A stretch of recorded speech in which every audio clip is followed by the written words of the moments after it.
modèle. L'autre modèle, c'est le Seigneur Jésus-Christ. Regardez ce qu'il a fait. Il était assis sur le trône, non? Il était dans la gloire, non? N'est-ce pas? Il a abandonné ça. Et il est venu nous montrer le cheminement. Comment un être humain sur la terre doit marcher pour que Dieu l'a créé lorsqu'il quitte la terre. Quand il dit je suis le chemin, la vérité, la vie, il a dit, vous voyez comment suivez-moi simplement. C'est pas il dit que celui qui veut me suivre se charge de ça. Il dit simplement suivez-moi. Vous me suivez, vous regardez là où j'ai posé mes pieds, comment j'ai fonctionné. Si vous suivez comme ça, à la fin, la couronne que j'ai reçue, vous la recevrez aussi. Mais le plus dur de l'être humain, et c'est ça le plus dur ici à Mission Jésus-Christ. C'est la première étape, c'est-à-dire que cette étape de sacrifier son orgueil, de sacrifier son temps. D'abord le temps.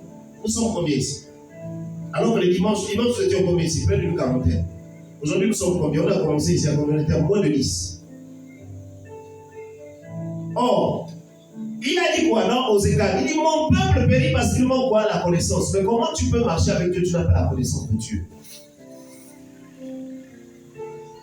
Comment tu peux prétendre marcher avec Jésus-Christ quand tu n'as pas la connaissance de comment il faut marcher avec Jésus?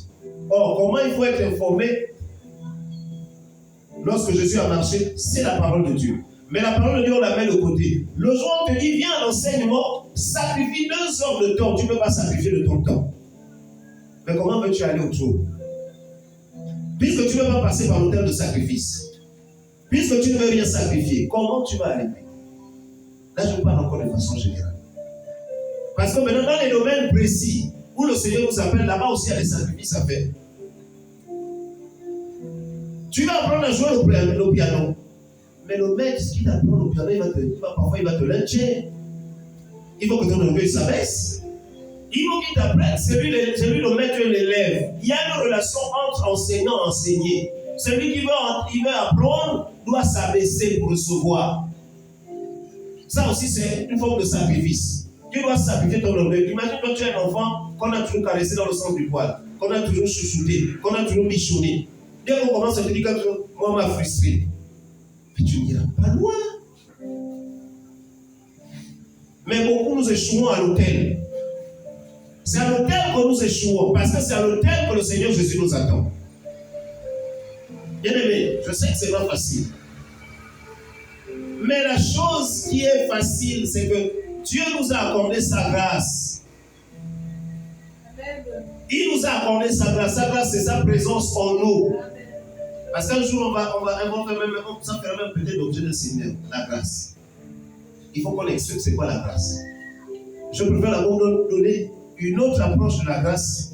La grâce, c'est simplement que Dieu en nous. Il ne te demande pas le fait de soulever tout un bâtiment comme celui-là. Il ne te demande pas de soulever une charge. Il te demande simplement de t'incliner. Parce que lui-même, il est déjà en toi. Si tu as reçu Jésus comme Seigneur et Sauveur personnel, si tu as accepté de marcher, de passer par les eaux du baptême, ça veut dire que tu as des étapes déjà que tu as franchies. Il est en toi par le Saint-Esprit. Mais nous avons vu dans le livre de Galates qu'il y en a qui marchent par la chair et d'autres qui marchent par l'esprit. Le danger, c'est marcher par la chair. Le danger. Donc, la croix doit intervenir. C'est pourquoi le Seigneur Jésus insiste sur le fait que celui qui veut me suivre, qui veut marcher après moi, qui veut voir par où je suis passé et qui veut l'emporter. Parce que si on creuse ce passage-là, c'est grand, c'est immense. Qui se charge chaque jour de sa croix. Ça veut dire que chaque jour, il doit mourir.